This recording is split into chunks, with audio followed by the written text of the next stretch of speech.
अक्सर आपने देखा होगा कि राजा महाराजाओं के समय पर सोने और चांदी के सिक्के चला करते थे। इन्हीं सिक्कों से व्यापार होता था। लेकिन फिर ऐसा क्या हुआ कि इन सोने चांदी के सिक्कों की जगह कागज में छपकर बना एक नोट व्यापार आदि के लिए इस्तेमाल किया जाने लगा। भारत में पहली बार कितने रुपए का नोट छपा था, किसने हस्ताक्षर किए थे, उस समय छपे हुए नोट का आकार कैसा था? अगर आपके मन में भी यही सवाल उठ रहे हैं तो आज का ये वीडियो अंत तक जरूर देखिएगा। दोस्तों, जब सोने आदि के सिक्के नहीं थे उस समय अनाज के बदले लोग दूसरा सामान खरीद कर ले जाया करते थे, जिसे बार्टर सिस्टम के नाम से जाना जाता था। लेकिन इसके बाद सोने और चांदी के धातु का प्रयोग सिक्के बनाने के लिए होने लगा था, जो अक्सर राजा की तिजोरी में ही देखने को मिलते थे। बात करें अगर सबसे पहले सिक्के की, तो इतिहासकार विशेषज्ञों के अनुसार शेरशाह सूरी ने सिक्कों को चांदी, सोने एवं तांबे की धातु का प्रयोग सिक्के बनवाने के लिए किया था। हम आपको बता दें कि उस दौरान उसके चलाए गए सिक्कों का दाम और मोहर के नाम से भी लोग कहकर उसके चलाए गए सिक्के से व्यापार किया करते थे।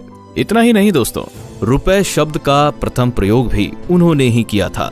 शेरशाह सूरी ने 1545 से लेकर 1540 के अंतराल में रुपए शब्द का इस्तेमाल किया था।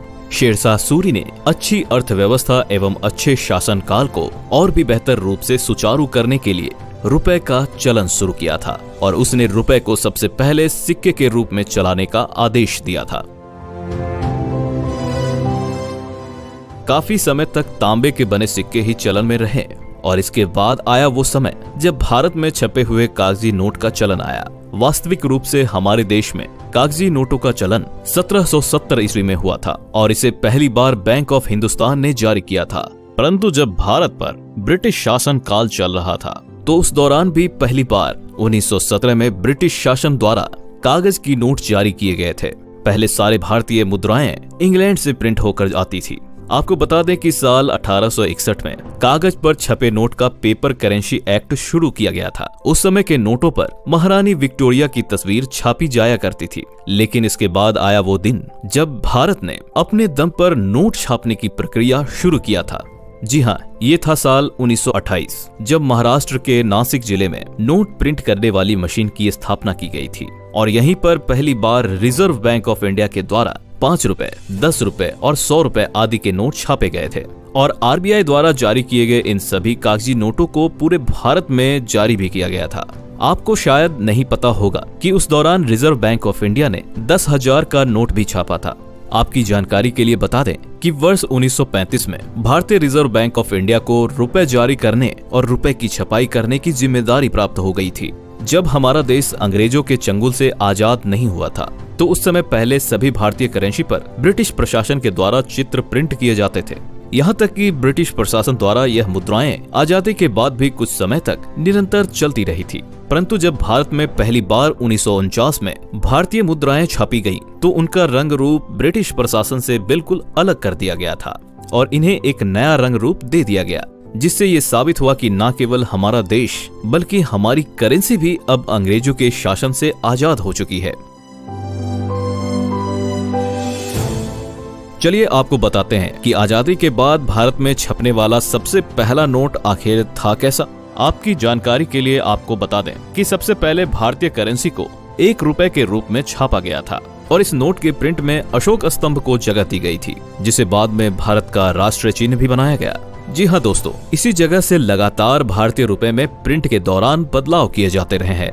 आरबीआई ने ऐसे कई नोटों को छापा है जिसमें अलग अलग तरीके से भारत की अलग अलग संस्कृति एवं ऐतिहासिक इमारतों का प्रिंट किया गया था, जिससे भारत की संस्कृति जीवित रहे। उदाहरण के तौर पर गेटवे ऑफ इंडिया और ब्रह्मेश्वर मंदिर के चित्र छापे गए।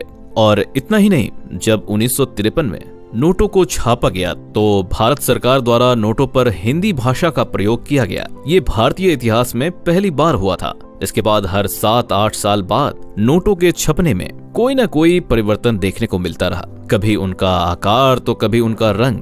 हर बार रिजर्व बैंक ऑफ इंडिया ने कुछ न कुछ बदलाव किए। हम आपको बता दें कि 1996 के बाद जितनी भी भारतीय करेंसी छापी गई है उनमें गांधी जी का तस्वीर अंकित किया गया है। गांधी जी की ये मुस्कुराती हुई तस्वीर साल 1946 में किसी अज्ञात फोटोग्राफर ने खींची थी।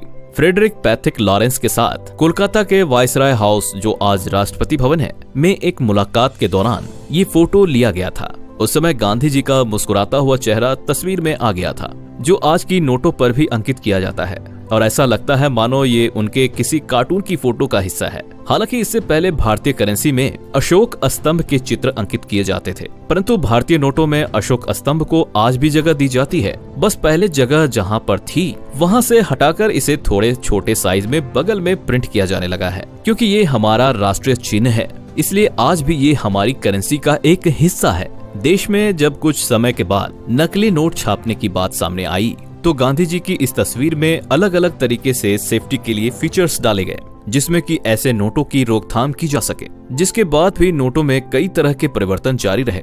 कभी नोटों के पीछे मोर की कलाकृति छापी गई, तो कभी देश के अलग अलग हिस्सों से जुड़ी संस्कृति। अगर बात करें नोटबंदी के बाद आए नोटों की श्रृंखला की, तो सबसे पहले बताते हैं आपको 2000 रुपए के नोट के बारे में, जिसके ऊपर मंगलयान की तस्वीर छपी हुई है। वहीं 500 रुपए के नए नोट पर लाल किले की तस्वीर देखने को मिलती है। वही बात करें अगर 200 रुपए के नोट की, तो इस पर बौद्ध काल का स्मारक, और 100 रुपए के नोट पर रानी की वाव की तस्वीर छपी हुई है। समय दर समय इन नोटों में होने वाले बदलाव को हर किसी को मानना पड़ता है। ये नोट न केवल हमारे लिए महत्वपूर्ण है, बल्कि इनसे हमारे देश का विकास और अर्थव्यवस्था भी बनी हुई है। इसी के साथ ये वीडियो समाप्त होता है। दोस्तों, जाने से पहले अगर आज का वीडियो आपको पसंद आया हो तो इसे लाइक और शेयर अवश्य कीजिएगा। जय हिंद, वंदे मातरम।